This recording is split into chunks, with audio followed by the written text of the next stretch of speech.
green box, give it a little star, highlight. This is also going to be on your test. They have a common ancestor. All of these things, humans, cats, whales, bats, we all have a common ancestor because the structures are similar. Just because the functions are different doesn't mean we're not related. The common ancestor is probably some type of land animal that had those bones. So if you look at the structure and the structure is the same but the functions are different, that's homologous structures. Analogous structures is just the opposite. We have, if you go down to the second paragraph, highlight your definition. It's a body part that performs a similar function but has different structures. Right underneath the green box, there's a picture of a bird wing. What are wings used for? Flying. Do flies have wings? Yes, flies have wings, birds have wings. Those are the functions. They do the exact same function, but their structures are different. Look at that fly wing. Find your packet that looks like this. On station 1. Look at the board. Yes, it's blue. These 2 rows in the back are where you will sit for station number 1. These green rows where you're not going to sit. This is our timeout zone for those of us that get in trouble and can't handle stations. Don't fall in this green row. Station 1 is blue. Station 1, you're going to do your comparative anatomy worksheet. It looks like this. Flip to this page, please. You're going to do pages 1 and 3, skip page 2. This is silent, independent work time. So if you flip your page over, I want you to just put a big X over this entire page.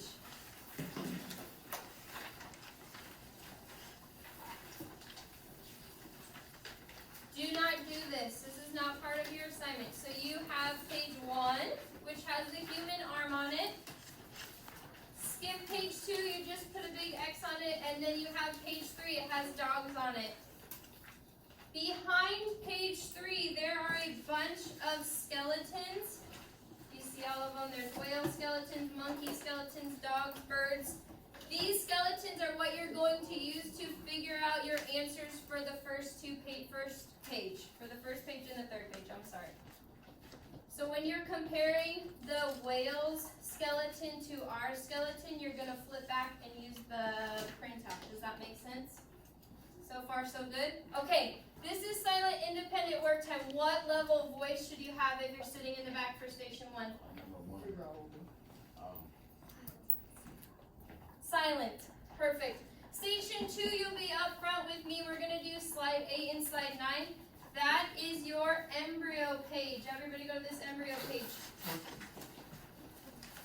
I'm going to go through the content with you on your class tape, and we will do this as a small group. You're going to be in groups of like 7 or 8.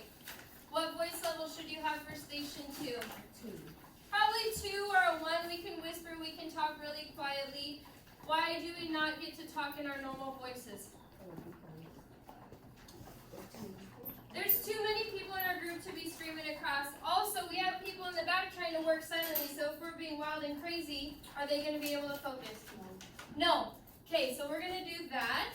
At station 2. Station 3, there are 2 people, the squares. 2 people per lab station. You will find a partner and you're going to do slides 7 through 10. That means your entire class cake packet. So you have 1 question on this first page, and then with a partner you will complete the next 2 pages. A lot of its definitions over here. This station is where you're going to have to put your head down and focus because this has the most work. You're going to have 20 minutes per station. Whatever you don't get done is homework. And don't forget on your reasoning slide, so if you go to slide 12 in your class kick, right above the vocabulary, it says reasoning. What sentence starters are we going to use to do our reasoning? Yeah, reasoning. Remember we practiced with the video? We had our sentence starter page pulled out and we used those to complete our dog CER. I want you to use those on your reasoning statements as well here. Now we have DNA sequencing, right? We've talked about DNA way back, like anything about DNA. What's it code? Genes. So if you took all of your genome, which is all of your DNA, and you put it right next to your mom's, would there be a lot of matches or not a lot of matches?